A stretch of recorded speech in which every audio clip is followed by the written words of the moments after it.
Good morning. I'm Jean Morrison, Provost of Boston University, and it's my great pleasure to welcome you to the 2011 Pardee Distinguished Lecture. Now in its 10th year, this signature event of the Frederick S. Pardee Center for the Study of the Longer Range Future has become a significant annual feature of the university's ever-expanding intellectual calendar. Boston University supports an entrepreneurial, collaborative research community that is continually developing new programs within the university, building partnerships outside the institution, and engaging on a global scale with industry, government, and academia to transform ideas and discoveries into applications for societal good. Among the broad array of activities in Boston University's rich and diverse research portfolio, the Frederick S. Pardee Center for the Study of the Longer Range Future has become a university-wide hub for cutting-edge interdisciplinary research with global impact. As a development research institute focused on the identification, anticipation, and enhancement of the potential for human progress, the Pardee Center fosters and enables scholarship that is policy relevant, international in scope, and contributes to the long-term improvements in the human condition. The center serves an important role in helping to translate forward-thinking scholarship on many of our most pressing societal challenges into practical programs of action. I would first like to thank Mr. Fred Pardee, BU alumnus and benefactor, for his generosity and vision in helping to establish and realize the Pardee Center and for his ardent and ongoing support of its efforts. I also want to recognize Adil, who serves as the center director and the Frederick S. Pardee Professor of Global Public Policy. In his role as director over the past 3 years, Professor Najam has led the center in its establishment of close research links with the United Nations, the development of a highly respected publication program, and the creation of an active portfolio of events and activities, of which the Pardee Distinguished Lecture is just one example. The annual Pardee Distinguished Lecture has brought some of the most innovative thinkers of our time, both scholars and practitioners, to Boston University to help us explore many of the great challenges facing humanity, both today and well into the future. Past speakers have included Nobel Prize winners, economist Amartya Sen, physicist Murray Gell-Mann, as well as astrophysicist Lord Martin Rees, and most recently, Dr. Jenny Klugman of the United Nations Development Program. Today, we are especially pleased to have with us Dr. Mehmood Khan as the 2011 Pardee Distinguished Lecturer, who is a fitting addition to this very distinguished list. Dr. Khan has worked on the challenges of health and development, first as a lead researcher at the Mayo Clinic, then as a leader in the pharmaceutical industry, and now as the Chief Scientific Officer and CEO of the nutrition group of one of the world's largest food and beverage companies, PepsiCo.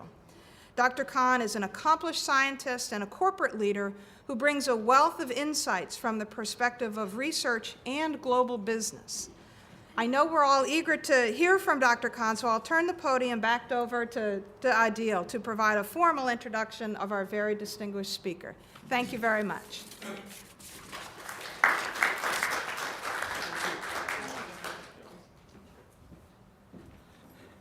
Thank you very much, Provost Morrison, for those remarks. We do have a very special guest speaker today, and we've been blessed with actually having a series of lectures over the last many years, the Distinguished Lecture Series, that have brought some of the leading thinkers from academia, from the world of practice, from the world of policy, to think about the great challenges of our times. And I am particularly glad that Dr. Mehmood Khan of PepsiCo was kind enough to accept our invitation to come and speak to us. He brings with him, and some of us who met him earlier today saw this very much in practice. He brings with him a number of different lenses of both experiences and trainings to apply to this great question of health and nutrition. He brings a deep experience and history in research.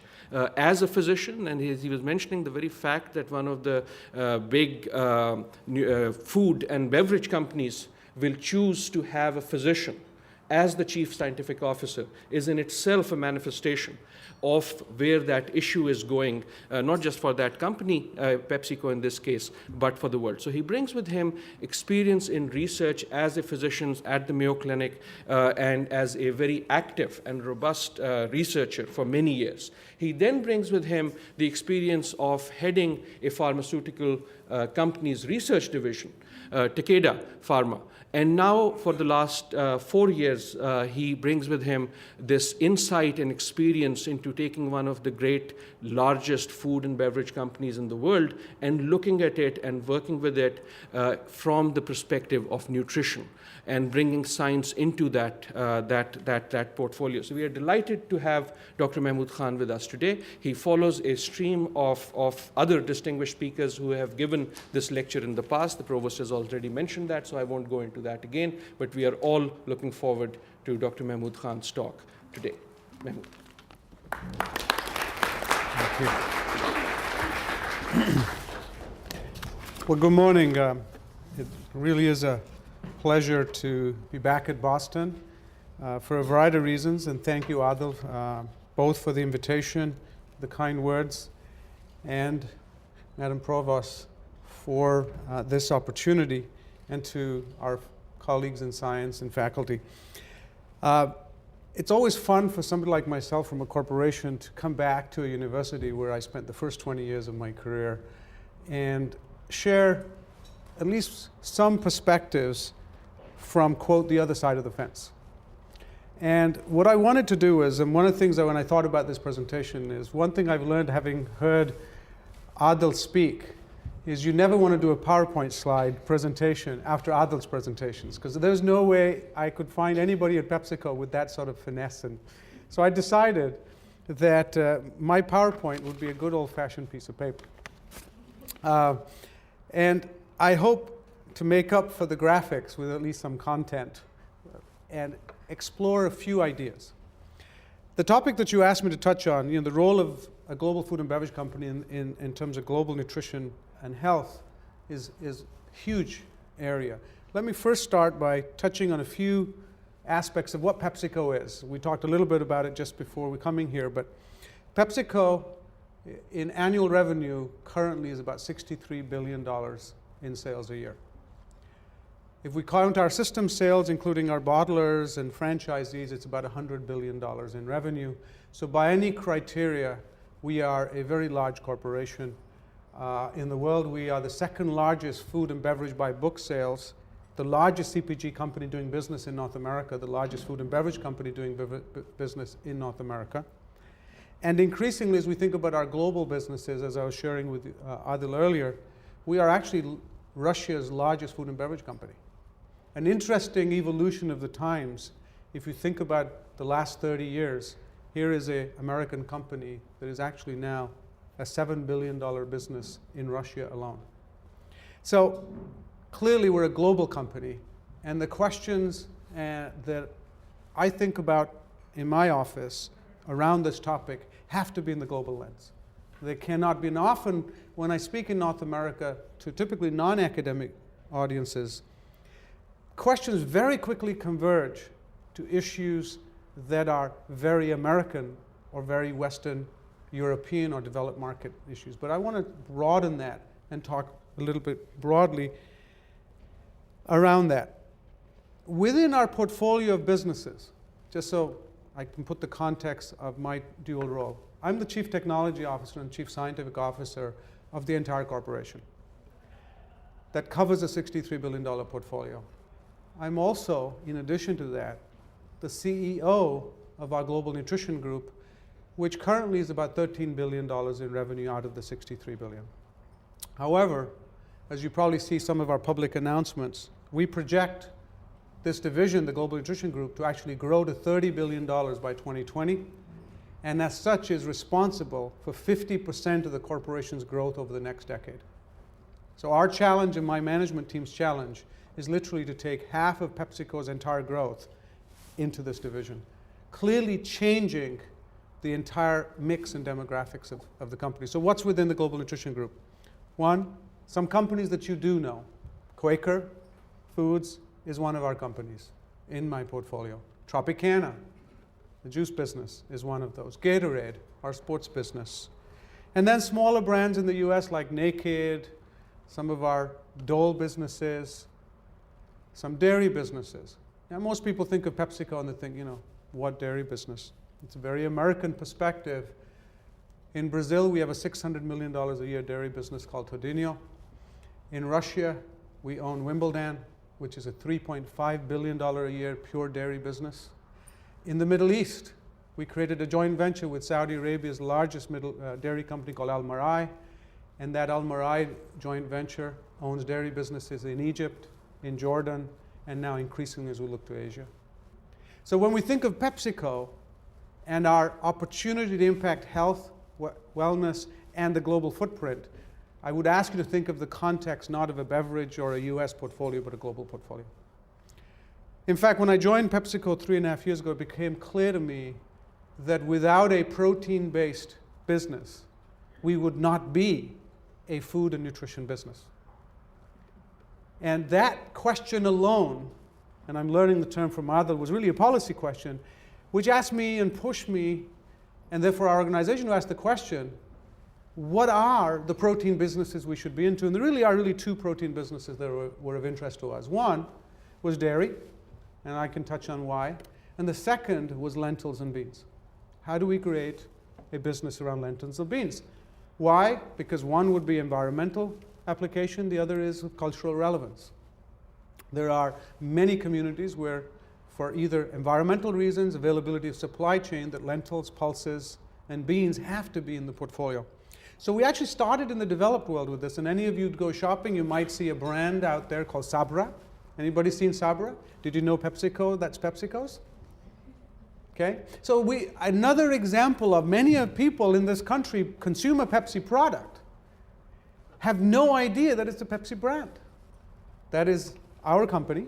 It's a joint venture we created, and it's in the business of understanding chickpeas. So while we wanted to learn the technology around chickpeas, as we were talking earlier, in my belief is the best way to learn and sustain technology and understanding is to create an operating business out of it, and that learning itself not only has immediate relevance, but it allows you to spin off and experiment and innovate in different ways.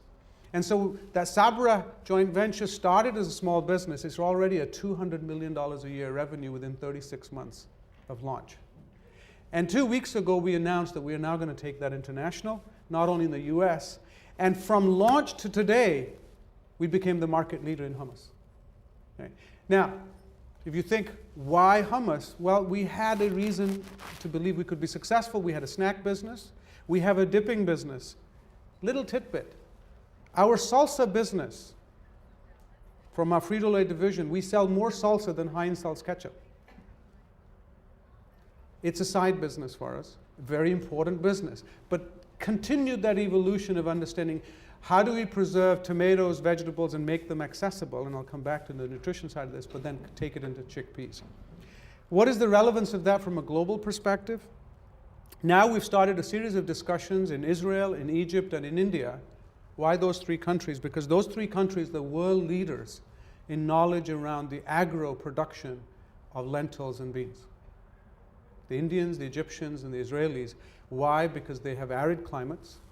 They have a culture in beans and in hummus, as an example, in Israel, in the Mediterranean area, and in India in lentils. And a source of highly bioavailable, highly nourishing nutrition.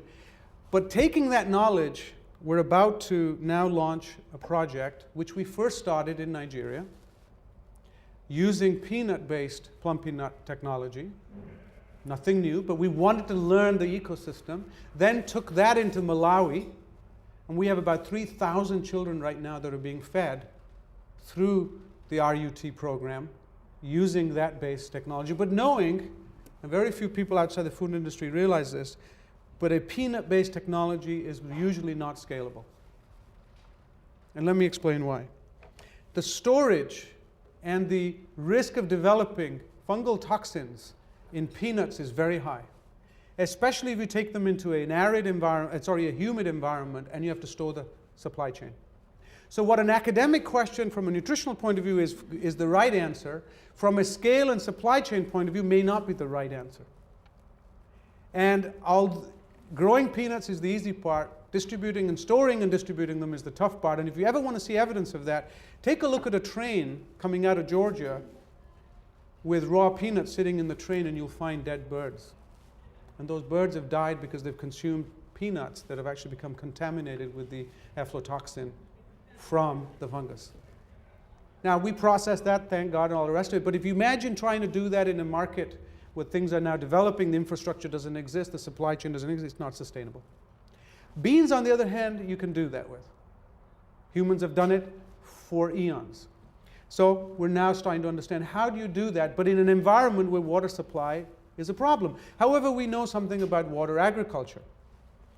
Few people might realize this about PepsiCo, but we are more vertically integrated than just about any business you can think of. Let me explain. Imagine the simple potato chip. All of you probably know the brand Lay's. It's PepsiCo's. Okay? If you think about it, let me show you why we own this from seed to shelf. We breed our own potatoes.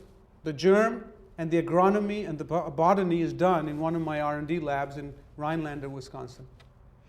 Those germ potatoes that we breed uniquely for our own crops, we then scale up and give to farmers to farm for us. We developed irrigation technologies for those plants. We then have those plants harvested, processed, packaged, and even the person putting the finished packet on the supermarket shelf is a Pepsi employee. So from the person who bred the potato to the person who put the final product on the shelf, it's a Pepsi chain. Never leaves the hands of a Pepsi employee. If we were an IT company, we'd be harvesting sand to make silicon chips. That is how vertically integrated we are. So while it's a challenge, it gives us unique understanding of the problems in the supply chain. And in very simple terms, what does my organization do? We only do three things. We make, move, and sell. We design and make our products, we distribute and move those products, and we sell those products. Little factoid. We are a bigger delivery company in this country than UPS. We have more delivery vehicles than UPS. We know how to manage supply chain and distribution. About 200,000 delivery vehicles leave a Pepsi warehouse every day. Okay? So our ability to think about this from a carbon footprint, cost, distribution, all of those is very, very real. Now take that into developing markets, India, China, Africa, and we start to think about this because somewhere around 70% of PepsiCo's markets where we do business are actually in developing markets.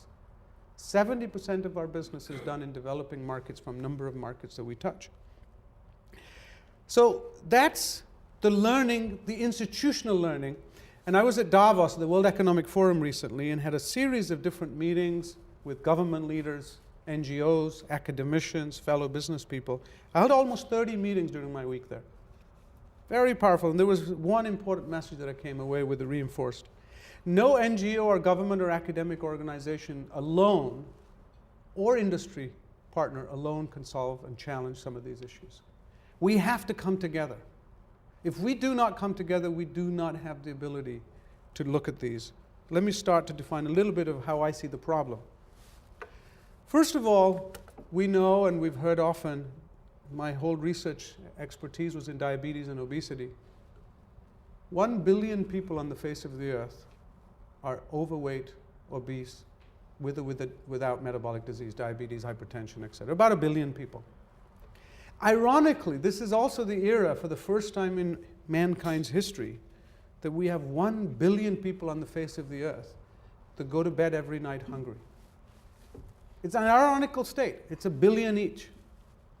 So the first issue there is the issue around food is one of inappropriate distribution rather than production. It's a distribution issue. It's an accessibility issue on that very macro level.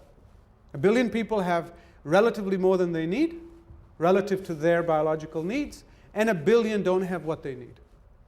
Now, it doesn't mean to say we're consuming more than we ever did, because if you actually look at per capita consumption in this country compared to 100 years ago, we're actually consuming less calories per capita today than we did 100 years ago in the US. The issue is our expenditure of calories is also dramatically down. It's a balance issue. We understand that. About 40% of humans on the face of the earth get the micronutrients they need on a regular basis, about 40%. 60%, so 2/3 of humans, do not meet their micronutrient needs. But let's think about how you're going to meet them, because the easy answer used to be in my mind, well, we need to eat more fruits, more vegetables. We've heard it all. Let me give you an idea of the reality of this. If we think of the US alone, we're very often US-centric, we're Americans, we look at this, we solve our problem, the rest of the world will take care of itself. Let's think of this from a US point of view for a second. If all we did today was to increase fruit and vegetable consumption to the level that the RDAs, when I was a graduate student, it used to be called RDAs, whatever the most recent term is, the recommended dietary allowance, now I'm aging myself and dating myself. If we look at that recommended amount on a daily basis, we would have to increase the production of fruits and vegetables in the US equivalent to the total production of fruits and vegetables in California. In other words, we would have to produce another state of California in terms of land and water and environment to just meet our recommended needs. Okay? One of two things will happen if we do this. One is we do not have the land, let alone the water supply, to do that. Second, using current practices. Now, of course, it begs the question, what are the alternatives? But I just want to frame the context. If you're a politician thinking about policy, increase fruit and vegetable consumption, done. What are the downstream effects of that? One, the pressure on agronomy. We don't have the production capability, and we're one of the most efficient producers of fruits and vegetables in the world. Second, we will raise the price, demand, but guess what? We will start to buy it abroad. Where will we buy it from? We'll start to buy it from countries and communities that today have the 60% of the world's population that doesn't have enough food and vegetables. We will increase the pressure on communities to sell their supply at a market price which they then can no longer bear, but it will push it. Very simple macroeconomics. So the solution isn't just do more, the question is, where are we going to get it from? And a lot of research now is ongoing, but still not enough, to understand yield, water efficiency, land efficiency, and distribution. Let me come at it another way. Even in countries where production is there, let's take India and Pakistan for a second. 40% of all the fruit harvested in India and Pakistan, 40%, once it's harvested, 40% rots before it gets to the consumer. Does not leave the collection site. Why?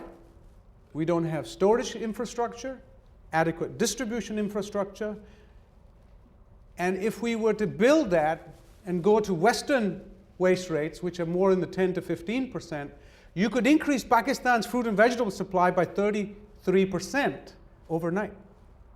It isn't by growing more fruit, it isn't by increasing land, it isn't by using more water.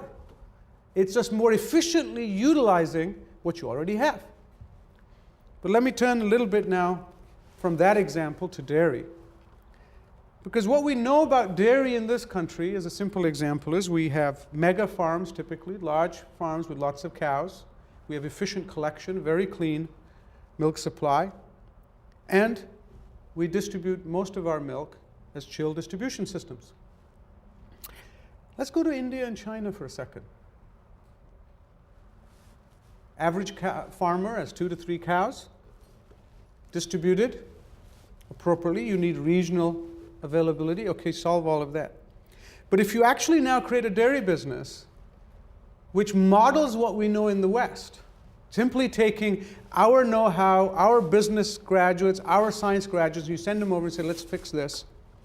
The solution you come up with, and this is real because they all report up to me, the solution you come up with immediately is not viable.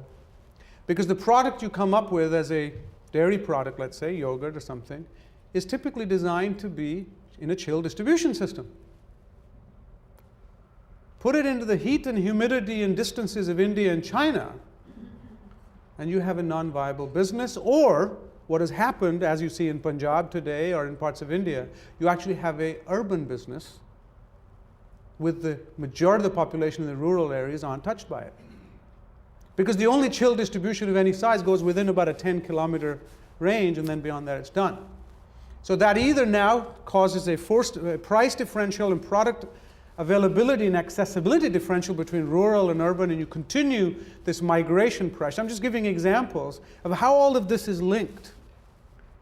So then the question is, how do you create an ambient distribution product? Not an ambient distribution. You don't solve the distribution problem by changing it to chill distribution. Capital costs are high for chill distribution. Cooled warehouses, cooled vehicles. Energy costs are very high. Running a refrigerated truck, keeping it cool. Or do you find ways of putting products on the shelf that don't need a fridge? Which means packaging technology, processing technology, and preservation technology, which is in a very different direction than what we know here. So that you can do ambient distribution and still have the nutrients of the dairy product. But then I get asked questions, but Mehmood, aren't you interested in organic and natural? And I asked them, I said, do you think the 2/3 of the world's population that doesn't have the vitamins and minerals it needs is asking organic, or they're just asking, can I have a clean milk product that isn't contaminated, doesn't have bacteria, and I can have it in my village so I don't have to find a way of getting there every 2 weeks? Very different problem to solve, which means we need scientists and technologists who are actually going to ask this question in a very different way. Not how do I become a dairy expert and learn, get my PhD somewhere in Western Europe or North America and then go over to Delhi and say, let me tell you how much I know, versus do I get a scientist who knows how to ask the right questions but comes at it in a very, very different way to solve the problem. Let me give you a real-life example of one of the little experiments we tried. If you go to Southeast Asia, and we tried this in India, about half or so of young women, maybe 2/3, depending on the data you look at, are iron, folic acid, and selective vitamin B deficient. Two very simple reasons for it. One is access to a nourishing food, but the other is a vegetarian culture with a high tea intake. And that combination of inhibitors in the diet from tea, from a relatively iron-deficient diet, vegetarian, high-fiber diet, and a relative food supply means these young women are iron deficient. And the problem to solve isn't to correct their iron deficiency. Actually, the problem to solve I started to ask was a different one. How do we change the nutrient level in newborn babies? Because the doctrine was if we do not correct their iron deficiency and vitamin deficiency that first 24 months, whether it can be challenged or not, it's going to have significant effects downstream on brain development and other. So one group out of the team said, and including some NGOs we work with, let's go after newborn babies and start to think about supplemented feeds, etc.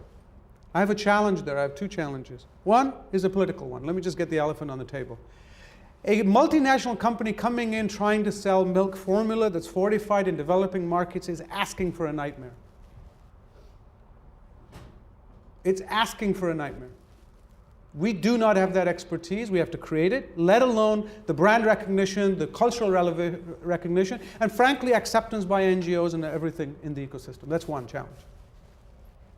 The other is, I'm going to speak now as a clinician, even in the US, which is where I practiced medicine all my life. I actually trained and went to medical school in England, but went to graduate school in this country.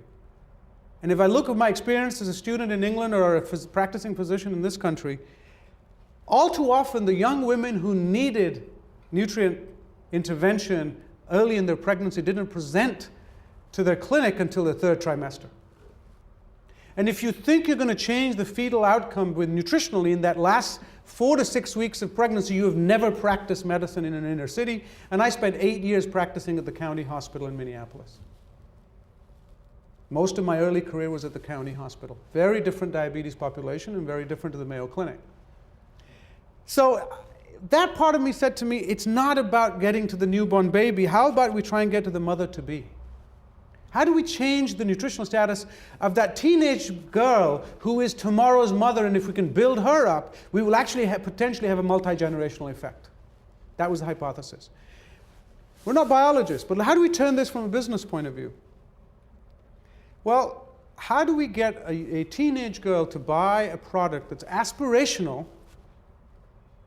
Because if it's not aspirational, if you give it as a donation, these young girls are parts of living environments, homes. They do not want a handout. They don't want something from the food bank if they can choose to. And some of them have some disposable income and they'd like to spend it on what they would aspire to spend it on. It's a bit like when you have pocket money, you might save it, but you could buy 10 different things, but this is what I want to get. That, I'm not a behavioral economist, but that had to be an important part of it. So we said, how do we make a snack that's aspirational from a brand point of view, has enough micronutrients, so we said 50% of the vitamin needs and 20% of the iron needs as a start. If it doesn't meet that on a daily need, then it's a non-starter. But it had to be bioavailable in that dietary environment, in that diet matrix. So we then had to do clinicals in Bangalore at the St. John's Hospital, which is India's leading institute for nutrient absorption and bioavailability studies. So we went right there. We did clinicals, right? You're probably familiar with the institute. We wanted to do it right. So we did that. We partnered. We found out the way to formulate the iron. But there was an interesting add to this. This wasn't an academic exercise. Because what we said was, look, guys, I'm willing to trade off bioavailability for price, because if it's cheap, if there's a cheaper form that's 10% less bioavailable, I can add 50% more if the price is right and still get the same delivered. But it's in the hands of the price. So all that was done. But here was the breakthrough. The breakthrough was, we said, and I set the price, I said we have to be able to sell this at 5 rupees. That's 3 cents, guys. That is designed, produced, packaged, delivered on the shelf, 3 cents a packet. Because if it's any more than that 5 rupee price point, it could be the Cadillac version, but it might as well not be on the shelf. And the goal was that if we could break even at 5 rupees, we would later on figure out from the supply chain how to get the margin out of it. Now you might think, is Pepsi going into social ventures? No, let me come back to you. This is for business. We launched that product 2 weeks ago with a whole series of aspirational videos on the market in 2 markets in India with an ad campaign very specifically targeted in an aspirational way. And we at Pepsi know how to market. Aspirational way at that adolescent girl. But the matrix we chose was technically an extruded product, which basically means a sophisticated way of producing a pasta form. You take a dough and you put it through in heat and pressure and extrude it, but in the matrix we then added vitamins which we then knew would heat stable enough and bioavailable. Okay? Original team, the original design team of my food team, sitting in the US when I put this project on the table, said, Mehmood, our current market price for these products is 10 rupees. If we now add micronutrients, vitamins, irons, we think we can sell it at 15. Because it was always, our point was, we start at 10, it must be, we're adding something there for this cost. Well, I said, no, you've got to redesign the entire process, but you've got to come at this price point. And that was done actually by Pepsi scientists, but in India. They came at it in a different way. Now, what's the business value to us coming back? It taught us now where there is opportunity to take cost out of a very basic product like a packaged snack. Imagine the power of that learning coming back to Frito-Lay or Walkers in the UK or Western Europe, and that knowledge transferred into our thinking, into our scale businesses, has the potential to totally disrupt the middle of the P&L, as we would technically call it, in our cost structure. Which means we start to change the value of the business. So I just wanted to illustrate to you the power of all of this is not just philanthropy, but it actually comes full circle into our scale businesses, which are ultimately deriving the current value of the business. But in fact, the value proposition of our developing markets is on a new pedestal. That success led us to launch the New Value Innovation Center in India, which is designed to disrupt the cost structure of our current scale businesses in developed markets and also new businesses in new markets. This doesn't sound high tech. It's not sophisticated PET scanners or sophisticated cell screening, but the impact of it to 1 billion consumers in the world, which is what we touch as PepsiCo, is phenomenally huge. One of the reasons I took this job was that opportunity. How can I take my learning when I touch one patient at a time? We have 1 billion people that consume a Pepsi product. That's 1 in 6 humans. There's an opportunity to change a lot of things around that. And let me finish a couple of comments around where do we go in the developed markets. I gave you a little teaser into how this is all interrelated. As we look in the US, let me share with you 2 little case studies around it. Interestingly, for about 3 to 4 million, at a conservative estimate, children in America, unfortunately, their primary meal of the day is the meal they get in school. Today. And may actually get worse with unemployment and all the rest of it. But 3 to 4 million, and some people say 5 million, but whatever the number is, it's significant, get their school meal as their primary complete meal of the day. Okay? What I did not realize, although it's intuitively obvious, I'd never thought about it until I started talking to my academic colleagues, people like yourselves.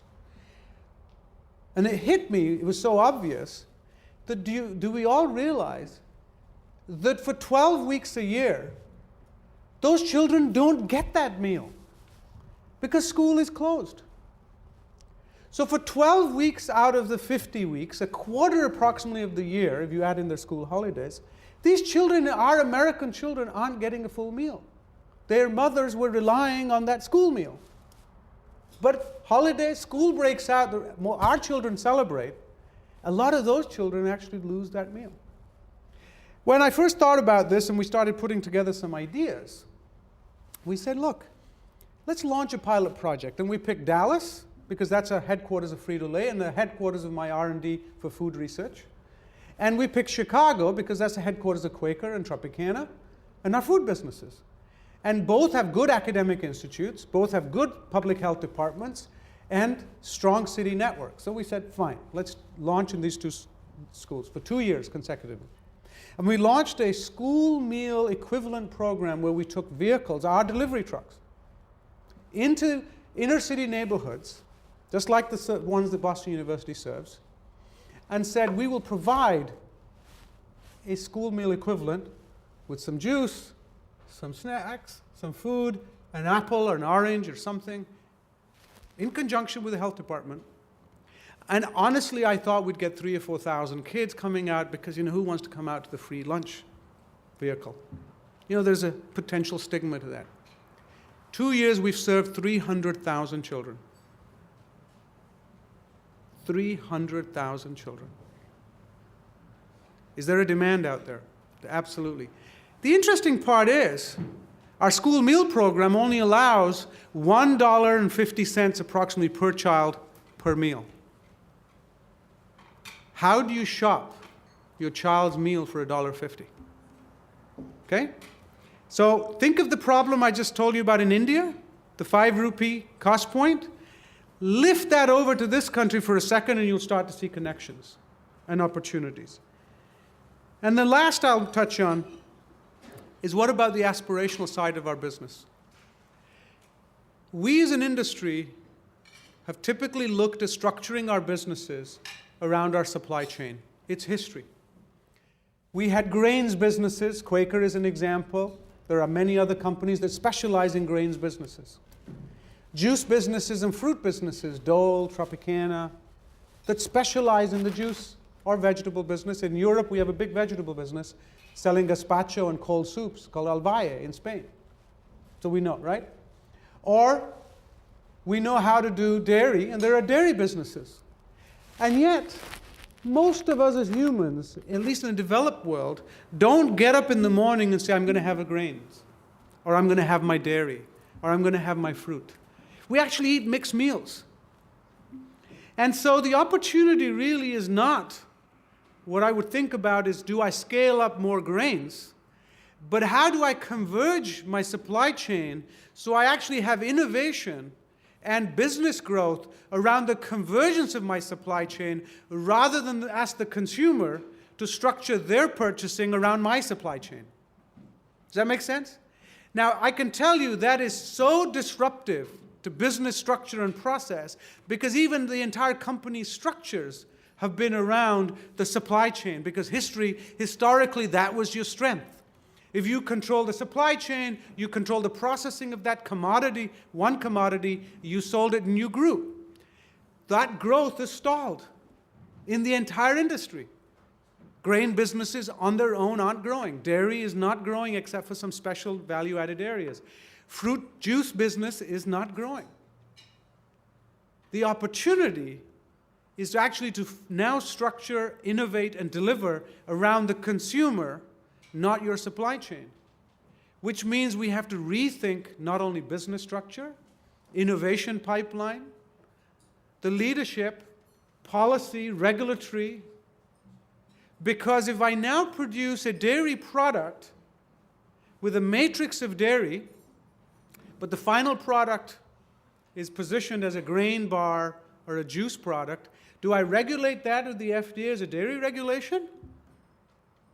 Is the policy around everything from farming, agro-subsidy, everything to the dairy or the grain? This is not, we don't know how to navigate this, and I'll finish with one example. We launched in Gatorade. We redid Gatorade. Gatorade, everybody knows the product. Boston University's athletes certainly know it. It was a business, $4 billion business, no longer growing. 3 years ago, we re-looked at it. I led a team to rethink about its innovation. And we said, Gatorade is no longer about hydration. It's about athlete performance. We better go back to the biology of the muscle, the skeletal system, and think beyond electrolyte replenishment, which is the 40-year origin of it. Cut a long story short, we then put it into the Gatorade series. Those of you who see the G series, you have looking at one of the people to blame. But the positive news is, when we took it from hydration to performance, we actually then innovated around the athlete, from training, preparation, competing, to recovery, liquid, solid forms, and now it became an athletic brand around performance. All of a sudden, double-digit growth, margins went up again, but the bottom line example is in the Gatorade recovery product, we added whey protein. We did a lot of studies around protein balance post-exercise, but the origin of the protein is dairy. Does that make Gatorade a dairy product? Should it be regulated as a dairy product? Or is it a beverage and a hydration that happens to leverage a component of dairy? These are sorts of things that we need to think about. So I'm going to end here. I hope there were a million different things I could have touched on. What I wanted to do was hopefully stimulate your thought around thinking about large corporations can touch this ecosystem in numerous ways. However, to be successful, we have to not only be good scientists, good technologists and innovators, we have to think about this in very, very strategic ways from a business point of view, and how we're going to engage with the ecosystem with where we do business, our license to succeed in that environment. And it's about understanding the entire system from making to delivering, moving to selling. If you do one piece of that, you will not have the opportunity to grow in this current evolution, because the low-hanging fruit's already taken care of. Thank you very much. I'd be happy to take questions.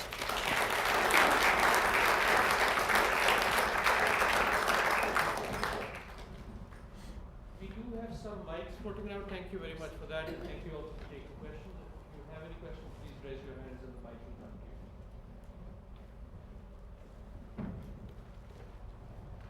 to you. You've targeted women for nutrition basically prior to pregnancy.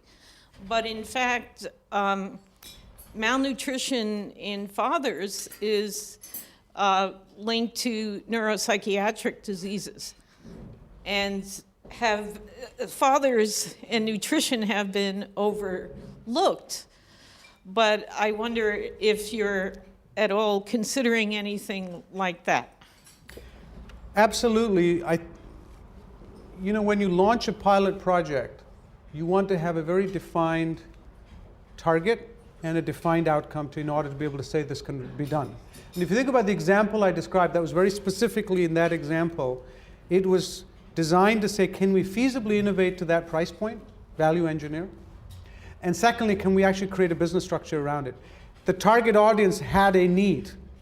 There's no reason why we can now not move that. What we do know from a branding point of view, especially in adolescence, some brands will lift between genders, others are very gender specific. Okay? And so we want to make sure, and since our goal here was a multi-generational, we wanted to target adolescent girls so we could target the future newborn, right? In terms of improve their status. If I think of other brands in this country, some brands cue very much into the male domain. Gatorade is a good example. Okay? So there's no question we want to look at across the spectrum. Our school program in this country was males and females. So it's just that example happens to be targeted at female.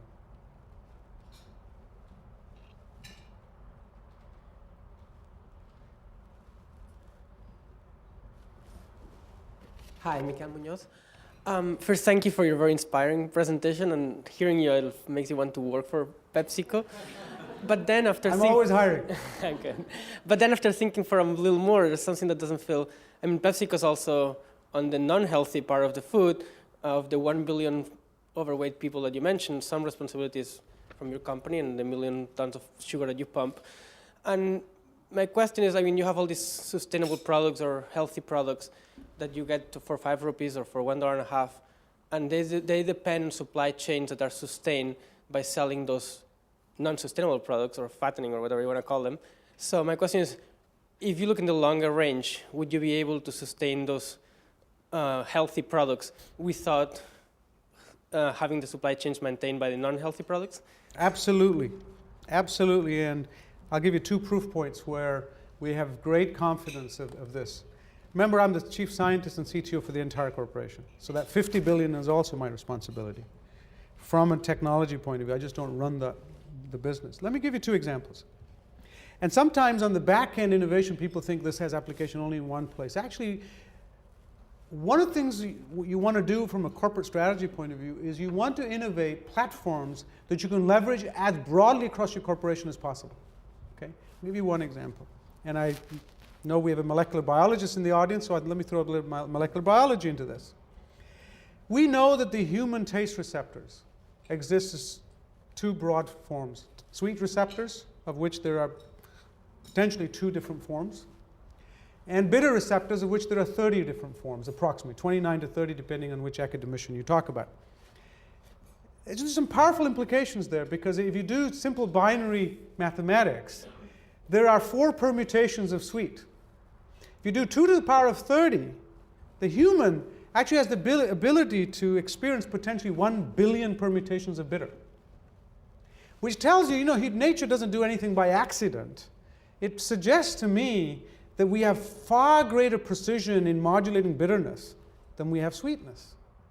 Which, if you think about your own experience, when you just consume something sweet, it no longer is enjoyable. It's in the context of the other flavors that you enjoy, chocolate, cola, all of the other tones, coffee. It's the bitter receptors that are important. So what's that got to do with our core business and things? Very simple. Historically, the food and beverage industry innovates sweetness by going out, finding plants, and asking some human subject. When I was a medical student, it used to be medical students, but the equivalent, and say, taste this, and tell me what you think. And they either spit it out, and they go, oh, this tastes good, and literally somebody sits there and has a linear scale, and they grade it. You can do about, per subject, 8 or 10 of these a day, and then they can't differentiate anymore. So you can typically do 50 or 60 screens a day. Now I come along, and I said, this is ridiculous. There's got to be a better way of screening. Nature out there has millions, if not billions, of permutations of flavor. So we partnered with a technology group. I got the cloned human sweet receptor, expressed it on a kidney cell line, which had been immortalized for the biologists, linked it to a reporter system into the cell so we could identify when the receptor was actually activated, put them on a chip, and now we are screening using robotics 100,000 plant extracts a day. Using the most advanced robotics, high-throughput screening technology, and expression of receptors. Guess what? The output of that is starting to give us plant-based extracts that give us modulation of that sweet receptor and other receptors in a rapid way that can change the caloric structure of our core portfolio. Its first application started with the flavor profile of a product some of you might know. Have you heard of Trop 50? Any of you had Trop 50? Okay, a number of you have. That was born out of that thinking when we said, what if we could create 50% of the juice calories from a juice-based product which had a flavor profile of other natural sweeteners and natural flavor systems, but give you half the calories. And when we first said that, a number of traditional business leaders said, are you crazy? Why would somebody pay you the same price for half the juice content? And guess what? This year it hit. It is on target to meet $200 million in revenue in just the US alone. It was the top beverage launch of the entire industry, launched in 2009. That knowledge now is being lifted into the colas.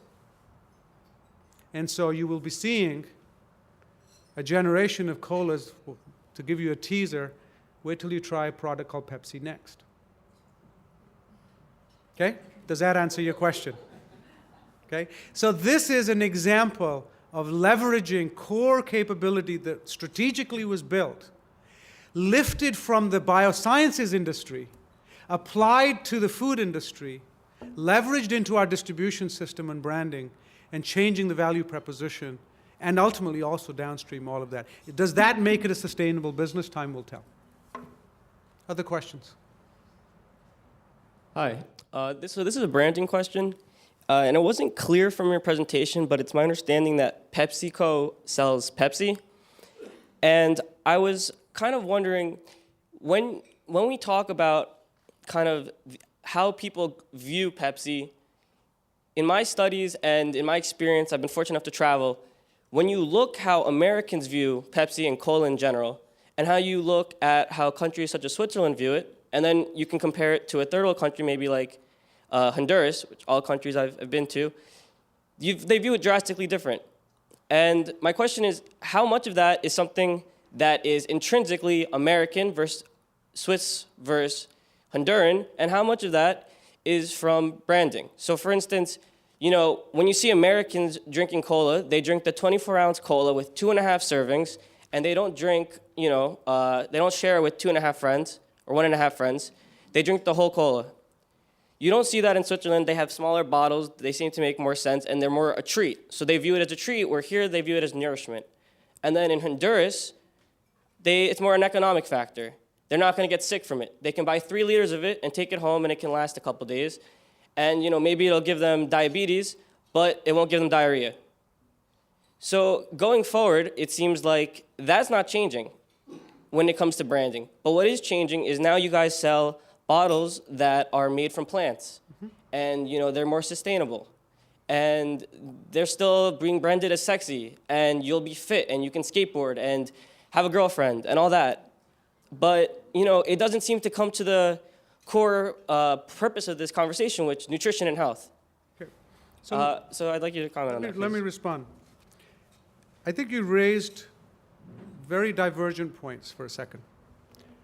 As an example, and I'll just speak as an endocrinologist for a second, in Honduras, if the product is aspirational and they can't drink a lot, it's unlikely to be the cause of their diabetes, okay? Because their consumption is low by your own statement. However, if we think about it from the question of branding of the corporation, branding of the product, Pepsi is one of our products. It's the origin of the company. PepsiCo, and I've mentioned numerous brands and products that are part of the portfolio. whether we think Quaker, Lay's, Tropicana, Sobe, Naked, Alvaye, Wimbledon, our dairy company, etc. So our products are known by the brand company, not the parent company. Many in this room, like I just mentioned, Sabra, had no idea it was a Pepsi product. Right? So clearly, even in this market, what is important is the brand of the product rather than the parent corporation, and I think this audience itself was a great example of exactly that observation. Interesting as we go to developing markets, well, let me just touch on the cola side for a second. Cola and carbonated soft drinks as a category are actually not growing as a business in North America. Let me just get the facts on. They are a declining category in total sales and volume as the entire industry. So the fact actually is that the only growth occurring is actually in the developing markets. And in those developing markets, India, China, Middle East, North Africa, Latin America, it is not, to the observation you're in, of multi-serve units. It's actually small single-serve units. That's where it is. And most of it actually in the developing world is in returnable glass bottles, which are small single-serve. So the actual business data doesn't correlate with, I think, some of the marketing data that you're quoting. And the market data I'm just reporting to you is published. If you look in any of the market literature, it's there. The interesting thing beyond that is that in those countries, these brands are actually very aspirational.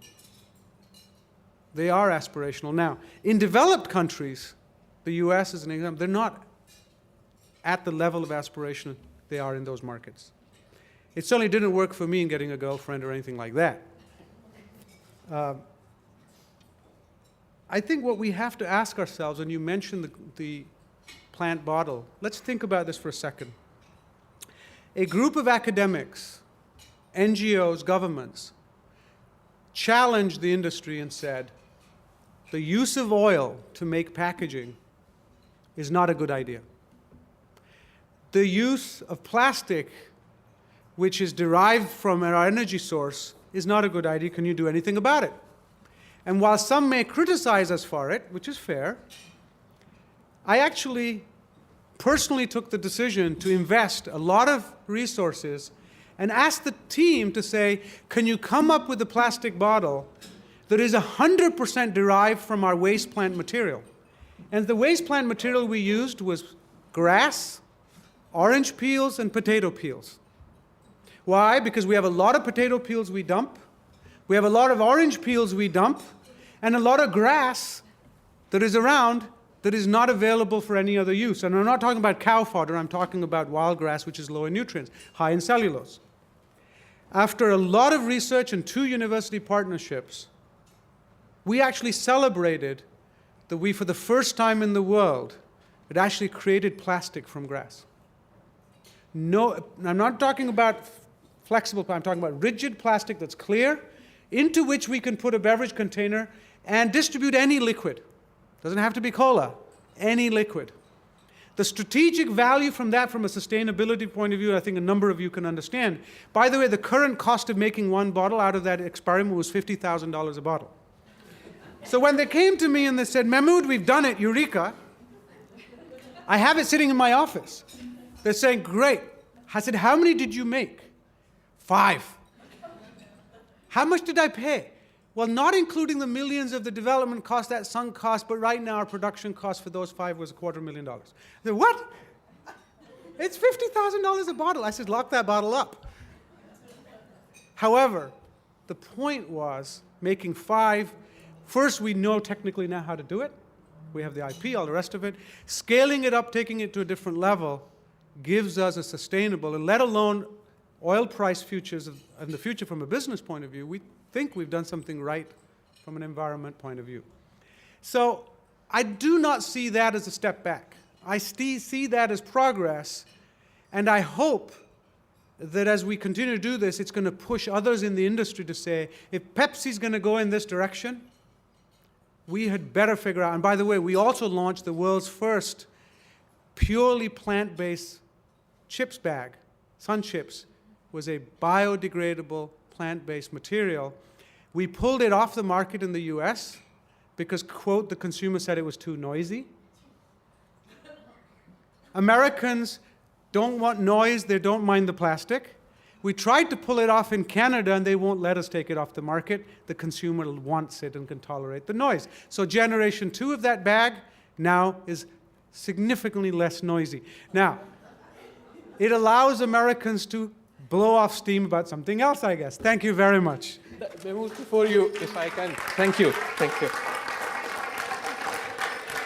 Before you run off, we do want you to come and enjoy your lunch and join us for that, and we want to thank you. But can I ask one last very quick question, because it partly relates to some of the questions that were asked. And I was curious both this morning and now when you were speaking, when you speak to your, what you were calling the traditional business colleagues, the proposition you are selling them for the long term for Pepsi, as Chief Scientific Officer, as CEO of the Nutrition Division, is it the proposition of, like Prahalad, that we can make a lot of money by doing nutritious foods, and we don't have to do non-nutritious food to make a lot of money?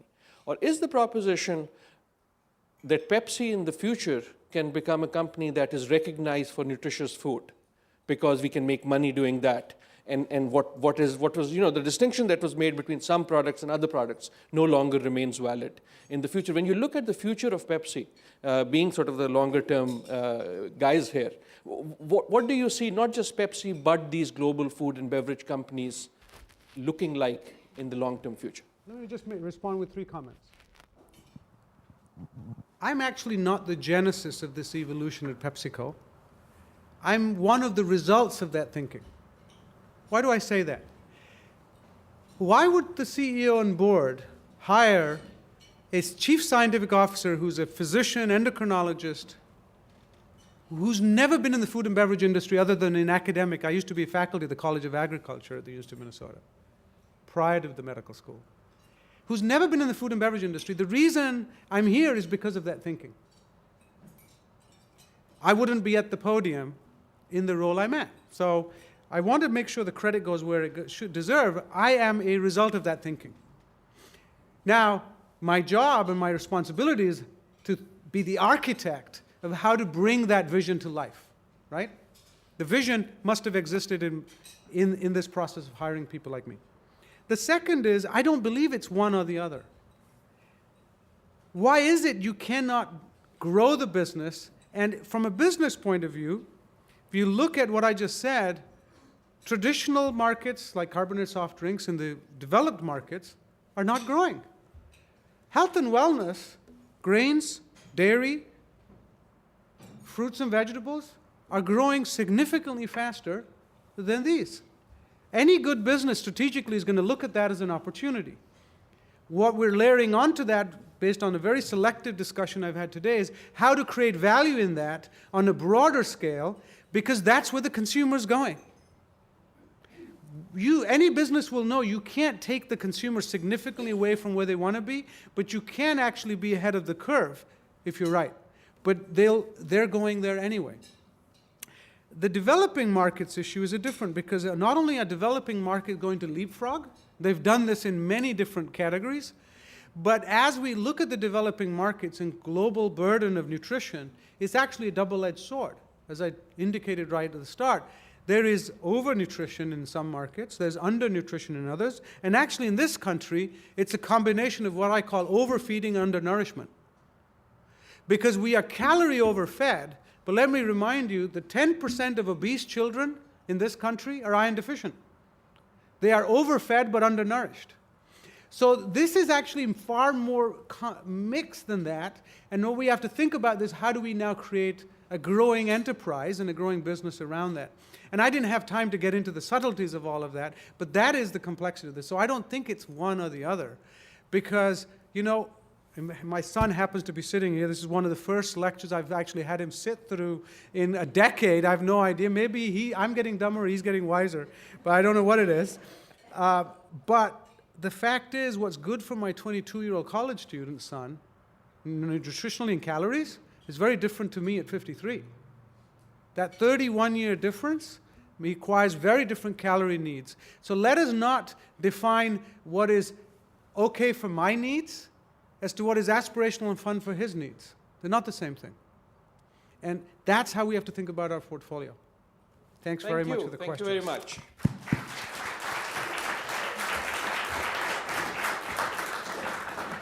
Thank you very much, Dr. Mehmood Khan, for a fascinating talk. Here is to a more nutritious world, and here is to lunch. Please enjoy your lunch. We hope you will have conversations that will spin off from the many wonderful points that have been raised, and we can continue thinking about the future of both health and nutrition. Thank you all. Thank you.